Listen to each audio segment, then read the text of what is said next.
Live from Orlando, Florida, you're listening to the Orlando Magic HQ podcast, the voice of Magic fans. Join us every week for a unique fan perspective on all of the latest Magic news and updates. The show starts now.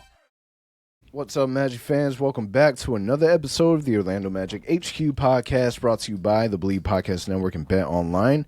We're your hosts, Al, myself, Anthony. Today is July 19th. Happy Friday. And the Magic are just finishing up their fourth game of Summer League basketball.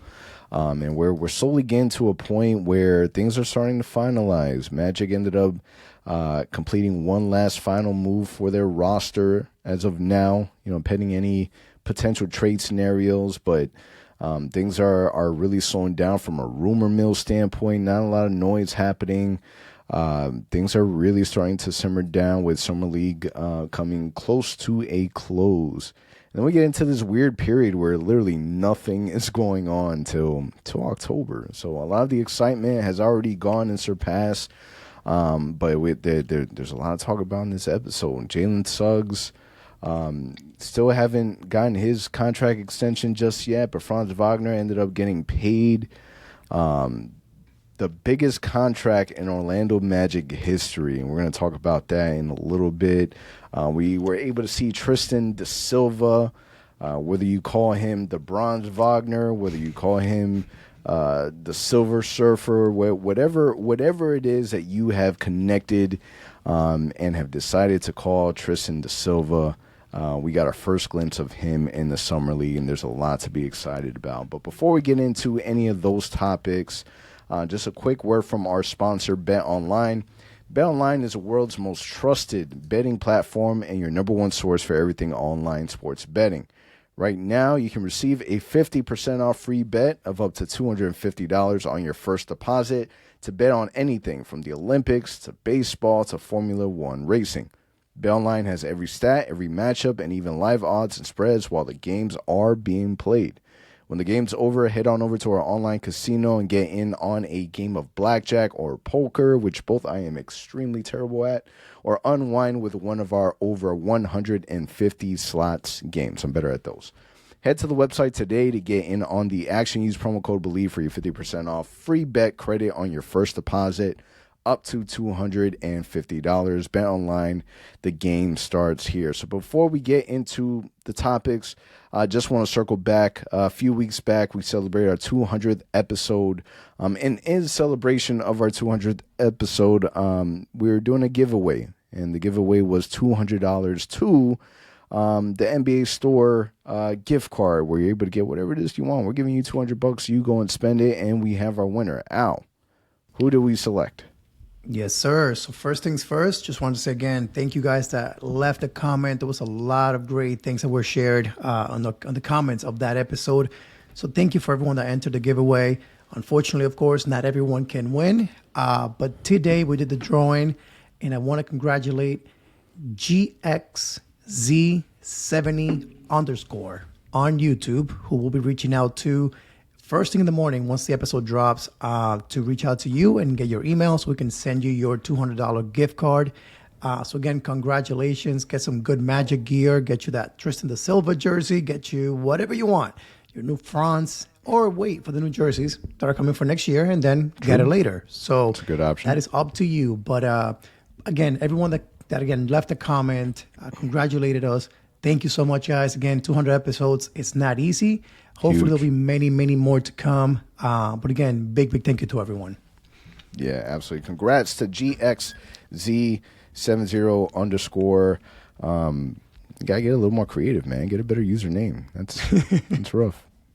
But hit us up. We'll be reaching out as well. Congratulations. And, man, some really big news happened, overnight. There was the confirmation, kind of rewinding it back a little bit. There was an early report stating that, Orlando Magic legend Pat Williams was not doing well. He was hospitalized, not doing too good, and then we got the report late last night that unfortunately he did pass away. And a very tough loss for the Orlando Magic community, a tough loss for the Orlando community.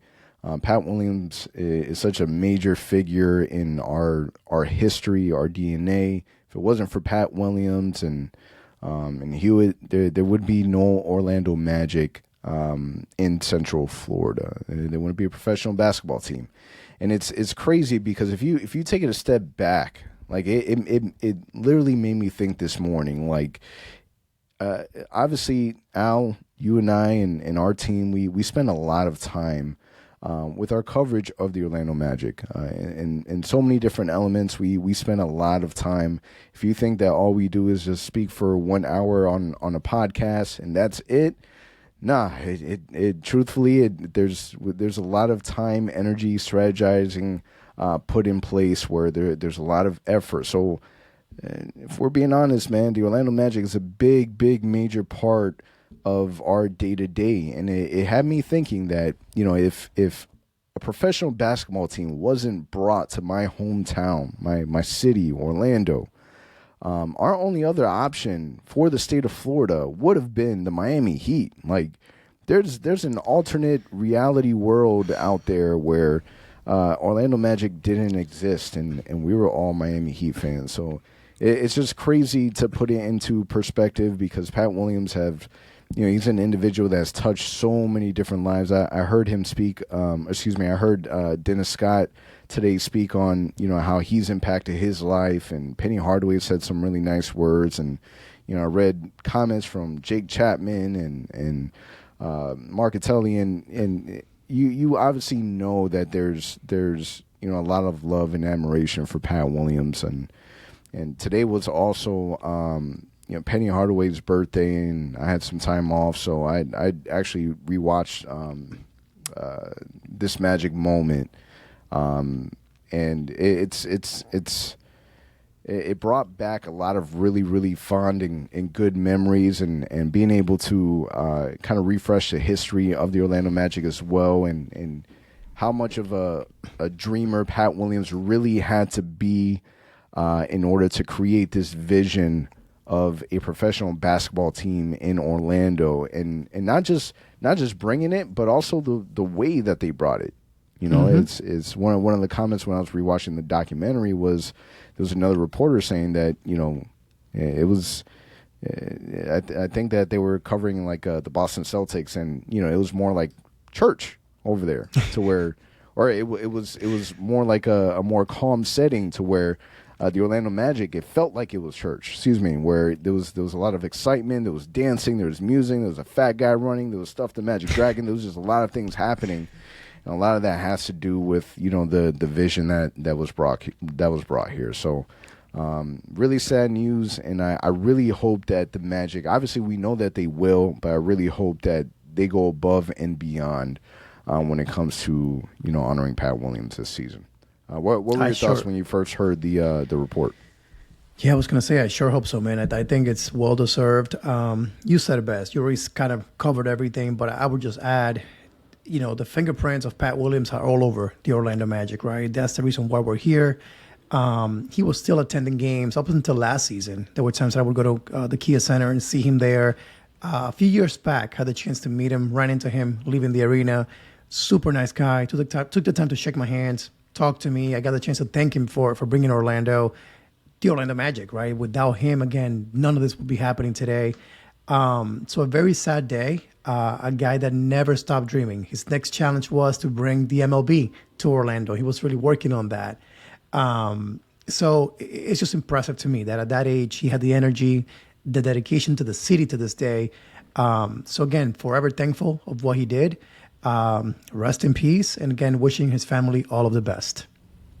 Absolutely. And let's transition into some of the rest of the topics that we have today. So some of the big news was the Franz Wagner extension. Even before we even got to that point, a lot of the talks that we were hearing, or not necessarily hearing, but the discussion was, is Franz Wagner a max player? Right, we saw the ridiculous contract that Scotty Barnes had, and when I saw Scotty Barnes' contract, I was like, whew, if Scotty got that money, then we're definitely going to spend. And boy, did we. Magic ended up extending Franz Wagner 5 years, $224 million for the Wagner man, and this is the thing to remember. And Brandon Kravitz said it best when he was talking about it. I couldn't agree with him more. If you don't think that Franz Wagner deserved the money, and people are, I think people are too stronghold on the playoff performance, right? Where there was a couple games where my man went missing, and it's okay. It's a learning curve.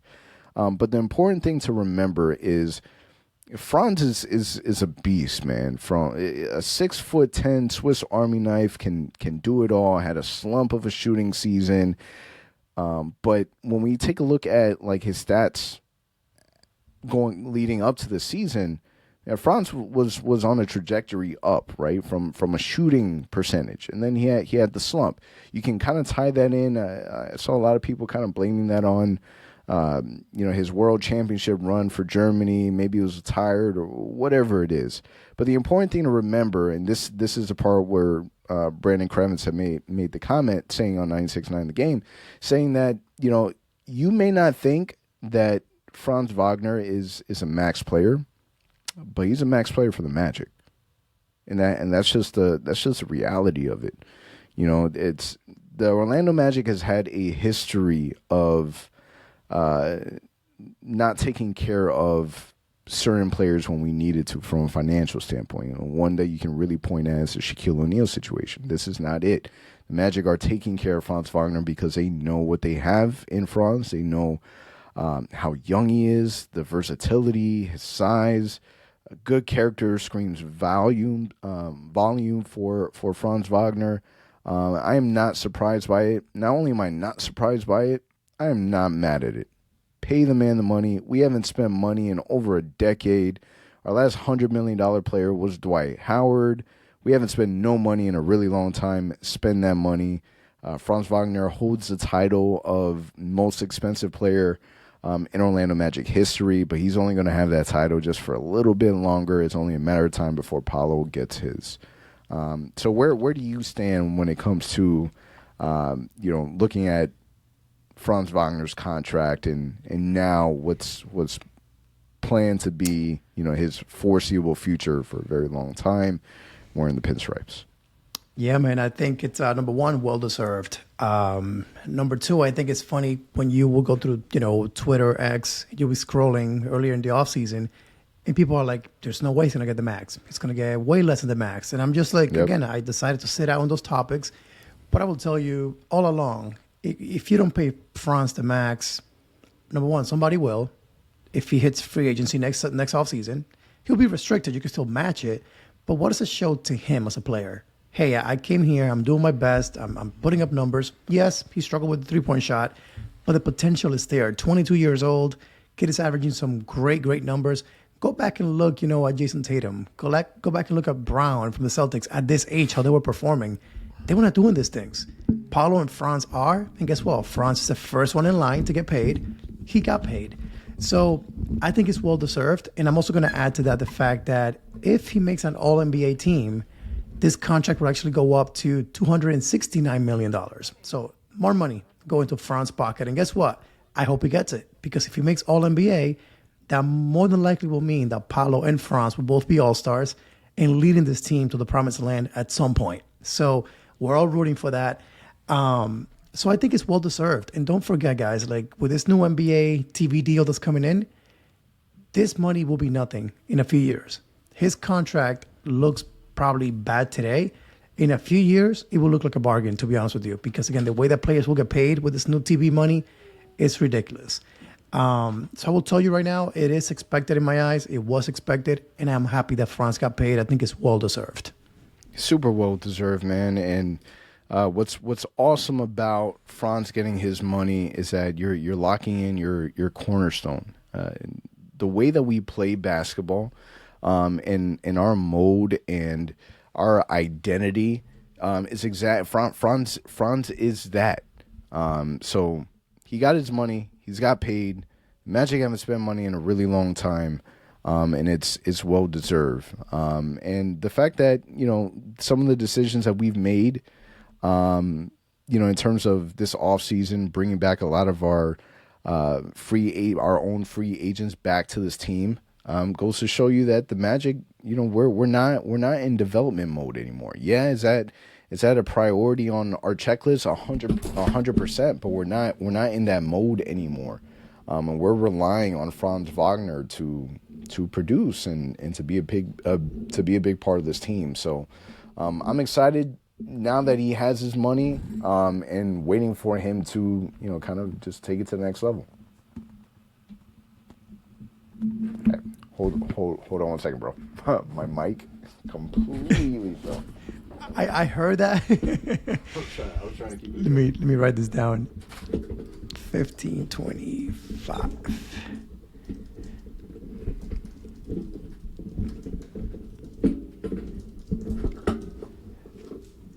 Perfect. We'll pick it up from there.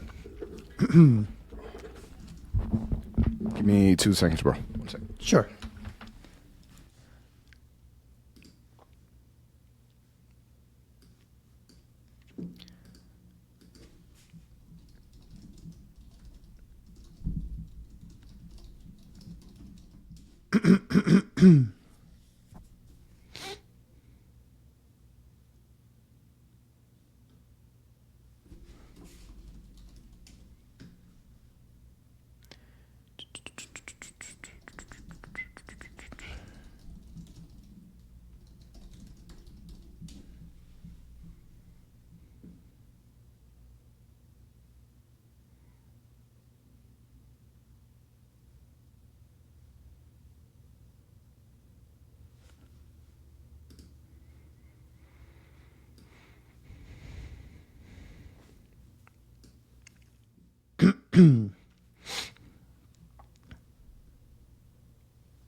All right.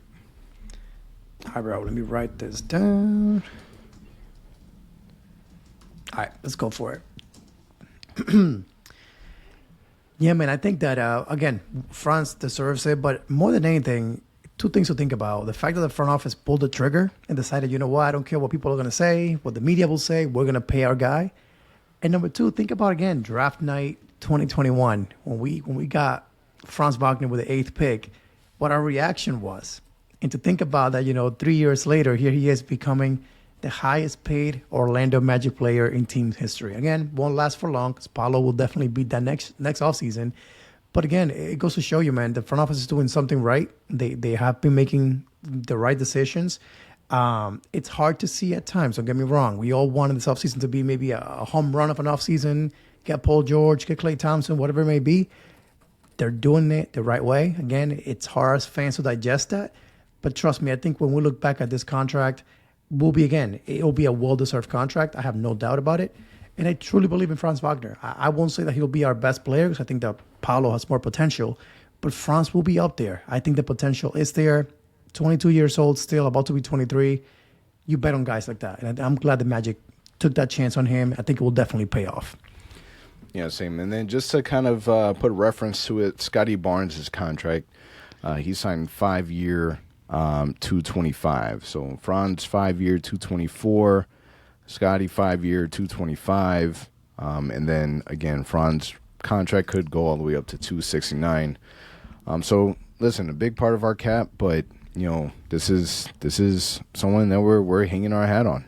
I mean, when we take a look at kind of like the mode that that the Magic are somewhat compatible to, we're looking at a team like the Celtics, who have Jaylen Brown, Jason Tatum, and you look at the contracts that they have. We should be excited at the fact that we have players that we can spend that money on, because we just haven't had that type of talent for so long. Now, my question to you is: you locked down Franz, but we haven't locked down Jalen Suggs yet. So are you concerned that we haven't gave him that extension? Because obviously the Magic do have some time, so they don't have to rush. Weltman has repeatedly said that there's, each player has their own timetable in terms of, when it happens, whether it's before the season, later on, whatever the case may be. But are you concerned that, we haven't, tied it up yet with Jalen Suggs? To be honest with you, no. I know some people definitely want this to be done as soon as possible. It's a little more difficult with Jalen, to be honest with you. His first 2 years, a lot of injuries, struggled with the 3-point shot. Then the third season came and he blew up. Let's be honest. Defensively, he was a beast, all-NBA defender, shot the ball extremely well from 3-point range. So as a front office, you kind of have to sit there and say, wait, which version is he? Is he, year 3 Suggs? Yeah. Is he year 1 and 2? Is he somewhere in between? That's Ideally, the tough part. yeah, and ideally he is that year 3 Suggs. We all want that to be the case because then you truly have something major with Franz, Paolo, and Jalen Suggs. So I think the money, where are we here, is the discussion. The agent, Jalen, the Magic, they're figuring that out. I truly believe this may drag on to probably October by the deadline. It may happen. And don't forget, too, Tyrese Maxey bet on himself. He went to this offseason in which he could have been a restricted free agent before signing that contract. So all that to say, it's up to Jalen. Does he want to believe that, hey, I'm a max player, I'm going to go out there and play this upcoming season, playing for that max money? We'll see.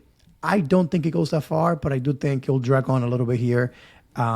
There's got to be a middle ground somewhere, but he definitely won't be a max player at this point.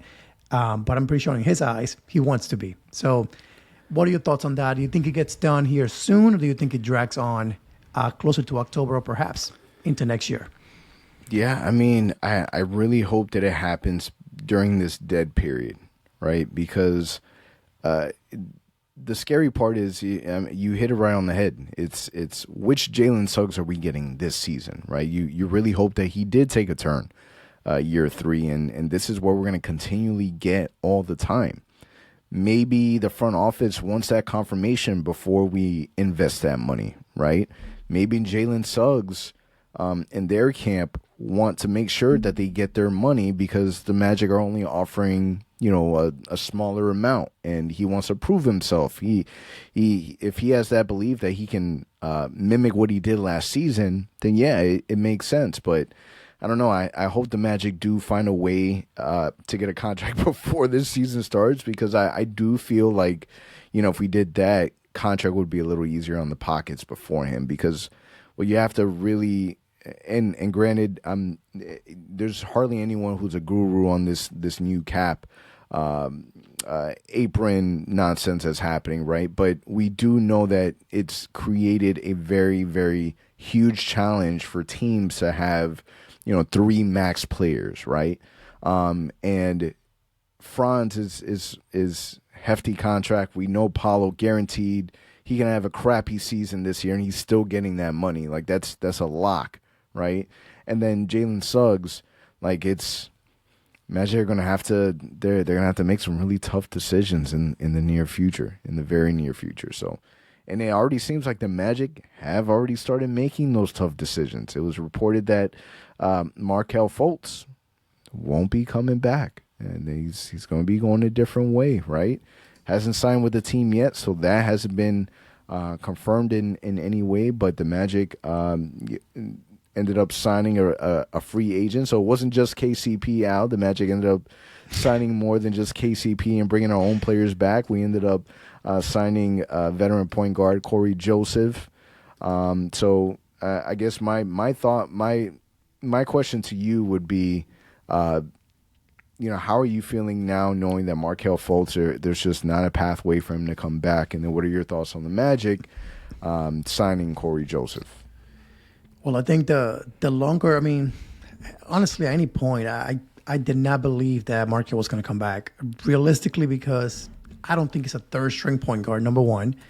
And number two, I didn't see him coming to Orlando to be, a minimum player or a lowly paid player. I think in his eyes, he's got more to give. Unfortunately, that won't be in Orlando. There were some hopes that he would come back. That would require maybe a trade, maybe of a Cole Anthony, of Anthony Black, to make that room for him.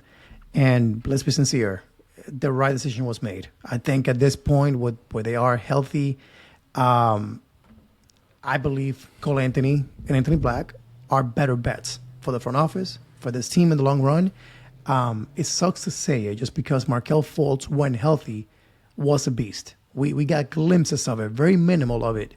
But when we did, man, it was so fun to watch. Attacking the rim, the dunks, the playmaking.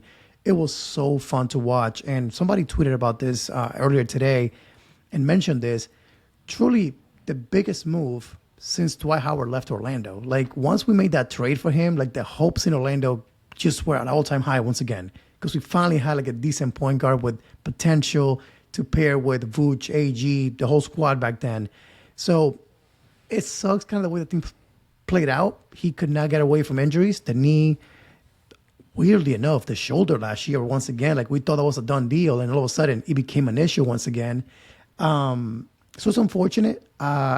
I wish him the best of luck. But at the same time, with where we are as a team today, a better fit when it comes again. I really believe that the guys that we have in our roster are better fits. Yeah, man. Listen, I was in Markelle's corner the whole time. Markelle Fultz, this is a player who, from my understanding, won Teammate of the Year.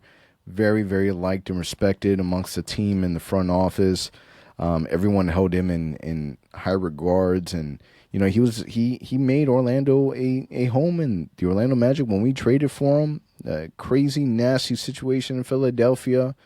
Magic accepted him with open arms, with no timetable, no rushing, no Philadelphia media. Like, it was a perfect match. Low risk, high reward. Unfortunately, we weren't able to taste a high reward for a long time. And you get to a point where the Magic have to make a decision. And you said it, we're at a point now where it doesn't make sense for the Magic, but also doesn't make sense for Markelle.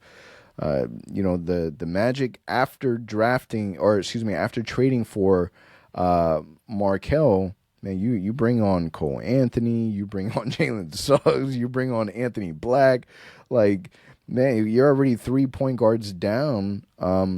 So you know for a fact that Markelle, like, it was never said, but everyone knew that Markelle was not the future, and not because he didn't have the talent, but because, unfortunately, man, my man struggled with challenges and injuries and all the above, and it's just wasn't meant to be. But Markelle is still a very, very talented player, and we saw last season, Markelle was kind of a shell of himself, still recovering from his injury, and from my understanding, he wasn't fully healthy, but man, Coach Mose was playing that man a lot.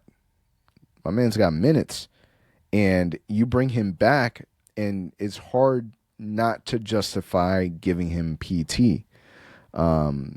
But it's at a point where year 2 for Anthony Black needs to be able to see minutes. And, by moving Markelle out, you're now created a path where Anthony Black will be able to see the floor and impact the game so much more with his experience now that there's more playing time for him. And then when it comes to Corey Joseph, I like the pickup. Like, I'm not mad at the pickup. You end up bringing a player in that is going to be okay with not seeing the floor. Signed a 2-year deal. Second year is a team option. This is a 15-year vet. 6'3" point guard, has been around Indiana, Toronto, just recently with Golden State. Golden State, he didn't play a whole lot of games, about 26 games he played with Golden State, and then was with Detroit the last 3 years. Not the best shooter in the room, but can definitely shoot from behind the 3-point line. So this is a good insurance policy, man. It's exactly what you would want from your third string point guard. So in the event that something were to happen, as history has shown, the Magic have not had a full 100% healthy season ever, and not one that I can point at. Right? Injuries are going to happen. Hopefully they're all minor injuries, but in the event that they do happen, man, the Magic got so much talent on the bench. Coach Mose is going to have to figure out what he's going to do with all these PT, because you spent money, and all these guys can play, and it's a great problem to have. We're talking about this off air. It's an awesome issue to have. Coach Mo's got to be the one to figure it out because he can't go out there and play 14 guys every single game. He just can't do that. So I'm not mad at the move. For those that would want to have Markelle as that last man on the bench, on the roster, this is not realistically the case. And Markelle still got some gas in him that he'll be able to provide some team somewhere. His talents and his skill. Hopefully, I'm rooting for the Wizards to pick him up. I think that would be an awesome welcome homecoming for Markelle Fultz, but we'll see. That would be awesome. I'd actually root for that as well, because we know he loves playing at home, so that would be amazing. But really quickly on Corey Joseph, to your point, man, I think when people had the expectation of going after like Tyus Jones and all these people with a 15th roster spot, never realistic, right? Because those guys want to play. They want to make money. That wasn't the case in Orlando with the 15th roster spot. They know who's going to play next year. They know who they're going to have. So I think when you look quickly at Corey Joseph, it's a guy who plays solid defense, even though he's a little short, but he plays good defense. Experienced point guard, solid backup, can shoot it a little bit. Hasn't had the best year shooting it most recently. But most importantly, known for his leadership, which I didn't know about, but I doing my research, I found this out. He was the captain of the Canadian national team very recently. So a guy that is known for being a good teammate, a good locker room presence. So it kind of reminds me of what we wanted Joe Ingles to be last year. Like, be on the team, get paid, but don't play very much. Because unfortunately, other than playmaking, Joe Ingles at times on the defensive end was hard to watch. Let's be sincere. So I think what Corey Joseph brings is that leadership, that vet mindset, that experienced point guard to help Anthony Black, Jalen Suggs, but at the same time, not coming in to demand, 15 minutes a night, 20 minutes a night, if any at all. I think his role would truly be to be a player coach in a way for our point guard. So no issues here. I do remember watching him play with the Pistons and other teams, and he always, for some way, somehow went off against us. He would drop, 12 points off the bench, hit a couple threes. And by the way, how can you not forget when Paolo dunked on him when he played for the Pistons? So, hey, that was his actual official welcome to the Orlando Magic, in my opinion. So here he is. Yeah, I mean, this season it's gonna take a little bit to get used to the idea of there's no Emerald Schofield, no Markelle Fultz, no Chuma KK. Thankfully, no Joe Ingles. Like it's gonna take a little while to get used to, the new face of KCP and Tristan the Silva. And it's exciting, man. I like the problem that Coach Mose is going to have. Like, there's going to be competition in these practices. Last year, the token of the nickname of the Green Goblins. Like, have you seen the Green Goblin? Who's expected to be your third string? Like, I'm excited. I'm excited to see the competition and I'm excited to see certain people lose their spots. If you're not performing, someone else is ready, they're hungry, and they're ready to go. And I think that's the level of culture that you have to create, that I feel like we are creating, because it's gonna be tough out there, man. Our team is deep, and they're gonna be able to impact in a lot of different ways, and Coach Mose has a lot of things in his bag that he can utilize. For sure. So when you look at it as a recap, then the offseason, now we know all the moves, right? Unless a trade happens here over the next few weeks or months, this is what we got. So when you recap it all, so we upgraded Markelle Fultz with KCP, which I think is a definite win in my eyes. Then from there, we went and got Tristan da Silva to replace Joe Ingles. And we got Corey Joseph to replace Chuma Okeke in the roster. So when you look at it from that perspective, did we win this offseason? Did we do a good job with the moves? Or how were you looking at it back now? Like, do you think we made the right decisions with the players that we replaced via free agency?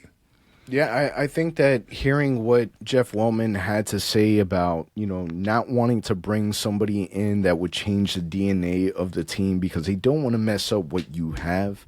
I think hearing him speak, it makes a lot of sense, but also it makes sense to why we didn't make certain moves. You don't trade for Trey. You bring in a player like Trae Young, he's messing up the DNA of the team completely, 100%. The whole DNA is gone, depleted, gone, because the way that you play is going to be completely different. The style that you play, your size is going to be different. The commanding of the ball and taking away from certain players is going to be different. KCP is not a player that is going to take too much away from Franz and Paolo. And yeah, maybe you can point at the fact that Paolo Banchero in an interview specifically said that he wants a player to come out and be able to set the table so that he didn't have to be, the one kind of setting things up. So you can maybe look at that as a way of saying, we need to address that at some point, and maybe we do. But Paolo Banchero is not the only one that's going to be doing that. I mean, that's like your partner in crime is Franz Wagner that also does it. So it's not like everything is relying on, Paolo Banchero. And who knows, man? Maybe Jalen Suggs has an amazing offseason where all he's working on is, his point guard development. And I don't know. I'm hoping that that's a focus with USA Select, because he's out there right now with Coach Moles. I'm hoping that that's a focus. If it's not, there's still a lot of time between now and October. And I don't know, man. Maybe we see that transition. Then we're not. This isn't a concern. It's not a problem. It's not an issue. And we're not even worried about it. But dude, I'm here, hella excited for KCP and Jalen Suggs together, and I think that's the biggest thing. You mentioned that KCP was an upgrade for Markelle Fultz, and the way I see it is KCP is an upgrade from Gary Harris. Gary Harris is the upgrade from Markelle Fultz, because you have somebody that can hit the 3-point at an elite level, and before that one individual was Gary Harris, and his shooting percentage didn't match what I saw on TV. If I'm being 100% honest, we can pull it up. I know it's in the high 30s, 37, 38% for Gary Harris. I swear, it honestly felt like he was a 32% shooter. It felt that way. It really did. The issue with Gary Harris is the volume. He just will not shoot the ball enough, in my opinion. We needed a shooting guard that would shoot it more often, and he just didn't shoot it enough in my eyes.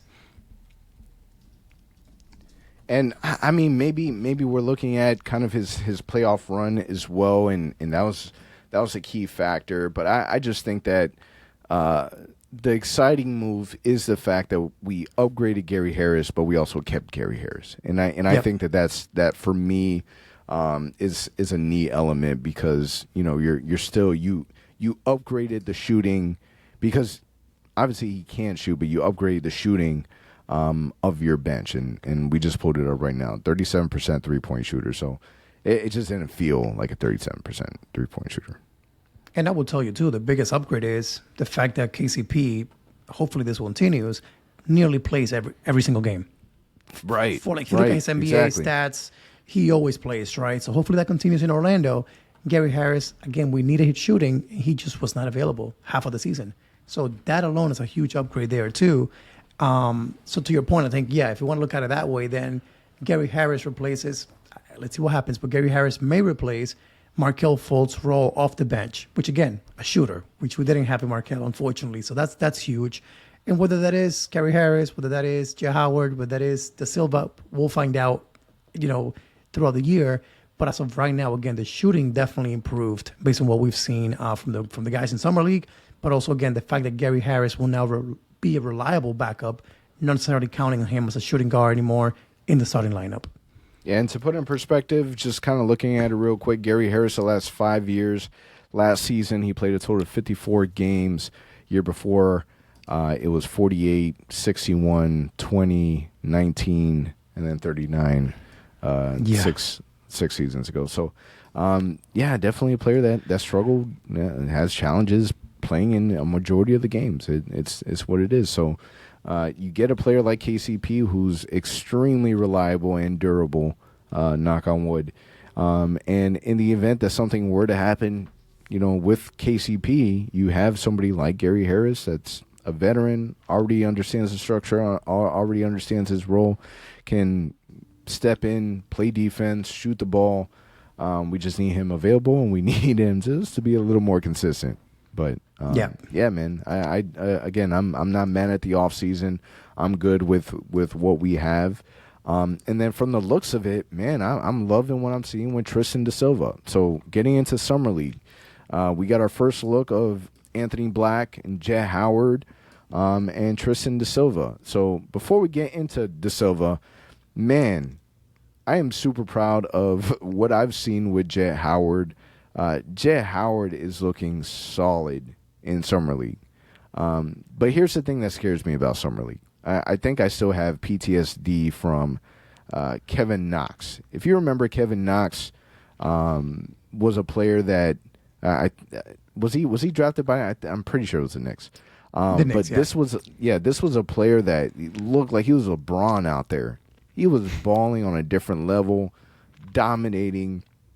Like, this dude looked like he was the next big thing, and it just never translated into the NBA season. So it's an important reminder to not put too much stock into Summer League. But one of Jett Howard's issues, something that we've all pointed the finger at, was, there needs to be a development. We know he can shoot, but there needs to be a development on the defensive end. And I thought he did a very, very good job defensively. I mean, he's not out there getting 9 steals a game, but you can see the lateral movement's gotten better. He can stay in front of his man more, and the shooting looked amazing. So, really excited what I saw from Jett Howard. What were your thoughts on Tristan da Silva?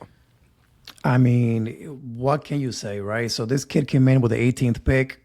Honestly, wanted him in the draft. Was the guy that I kind of wanted us to draft.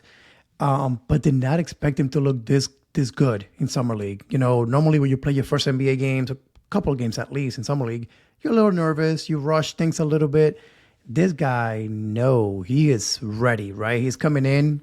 The game doesn't seem fast for him. And this is when you think about the fact that he played 4 years in college may pay dividends for him. And we're kind of seeing that take place in Summer League.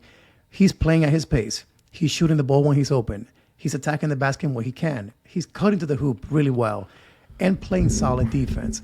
So how impressive is it that he took nearly 6 3-pointers per game in the 3 games that he's played so far, shooting it at 58% from 3-point range. So you think about the fact that we wanted shooters. Hey, we may have one here in-house. And then add to that also Jett Howard, who took 7 3-pointers a game and shot it at 47%. So between the two of them, 2 young guys that we're developing that are going to be part of the rotation at some point, doing an extremely good job shooting the ball from outside. That will be huge for us whenever they want to, come in and get their chance. If they can do so at the NBA level, it will change up the dynamic of our team big time. But so far, man, Tristan doing a great job. Again, doing the right things. 17 points per game, 19 points per game for Jett Howard. Impressive, right? We expected big things out of them, but I don't think we expected this much from them. So it's been exciting to see. What about you? What impressed you the most so far about Tristan? I mean, he makes the right reads. He's not forcing anything. Everything's just smooth. Like, if there's one word that you can put on him, is that he's smooth in everything that he does. And a lot of that has to do with his 4-year experience at the collegiate level, and you can obviously see it. He averaged 17.7 points per game. You mentioned it. He shot 59% from the 3-point line. So I find it very, very difficult to believe that he's not, like, there's no way that Coach Mose does not put him in the game right away. This is somebody that I do think is going to get a lot of minutes and a lot of run because he's a player that you can rely on both ends of the floor. Like, and that's the awesome thing, that we didn't just see it offensively, we also saw it defensively. This dude he does it all. So you gotta love the pickup. Hearing the commentators talk about Tristan da Silva was awesome because they're raving about how great his game is, and I start to get the feeling of, man, I don't get how the rest of these teams let this man fall to us. Like, how did you let this Orlando Magic prototype fall to us? Now these teams are going to have to go out and play basketball against a bunch of trees because the Magic are long. We're versatile. We're big. We can shoot now. Hopefully, our defense is going to be insane. And I think that this is what it's about, man. Is adding additional layers to what your identity is. When we talk about finding players who fit next to Paulo and Franz, this is it. I heard one of his interviews.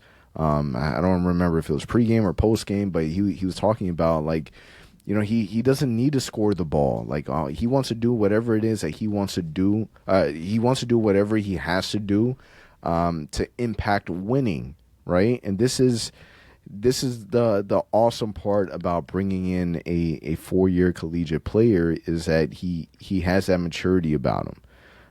So he's the little big brother, and I think that I would love to be able to see at one point the three of them in the game: Anthony Black, Jett Howard, and Tristan Silva. I think that they're gonna have to lean on each other more now than ever, because they're the youngins of the team, right? Jett Howard's gonna have to rely on Anthony Black and Tristan Silva to make sure that he doesn't fall behind. Anthony Black, I'm a little disappointed with his point guard play. I don't know why I expected something a little more pure. He seemed to struggle a little bit. If that's the case, the dream of having a 6-7 point guard may not be there.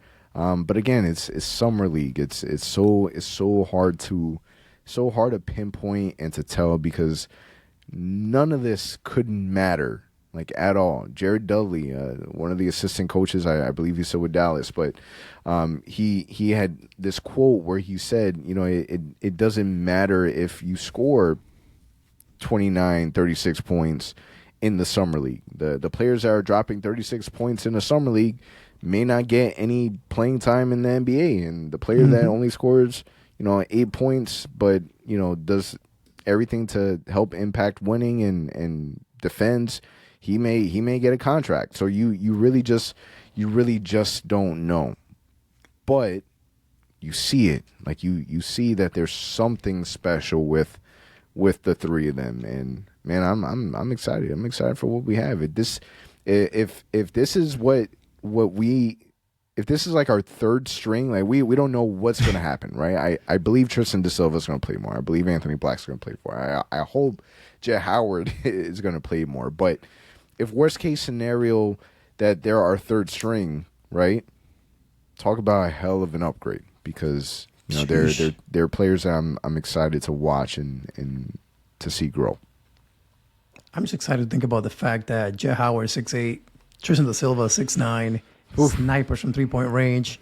Da Silva's a beast defensively. Again, you think about lineup potentials, right? So you think about Anthony Black at point guard, Jett Howard or Tristan at the 2 or whatever, Franz, Paulo with a J.I. at the 5. Like, the possibilities you can create with those type of lineups. Again, I know Jeff Waltman's probably just rubbing his hands and saying this is exactly what I envisioned. And it's about to happen. Again, it may not be next season right away, but in the future, we're heading to that direction where the vision is it'll come reality for the Magic. So exciting times, that's for sure. Yeah, so Summer League is just about done. We have one game left. We tried looking online to see what the schedule is. It doesn't look like it's been released yet, or maybe we just didn't see it. But Summer League is just up, and then that's it, man. Dead zone until October. Magic will have their first preseason game October 7th. And then the other key date to remember is October 21st, which is the last day for the Magic to agree on a contract extension with Jalen Suggs. So, man, I feel like a lot of things have happened since we last recorded. Things were moving so fast, and now things are really going to start slowing down. So, man, now we just pray and hope that, you know, all of our players, they have a healthy offseason. They continue to put in work, and everyone shows up this season better than they did last season, and we continue forward. Yeah, don't forget we got the Olympics here starting up here in a couple of weeks too. So we'll be watching Franz and Mo and rooting for them. But yeah, after that, it's pretty much quiet season for us. Hopefully we'll hear something about Suggs. And just quickly, NBA in-season tournament or the NBA Cup before we wrap up.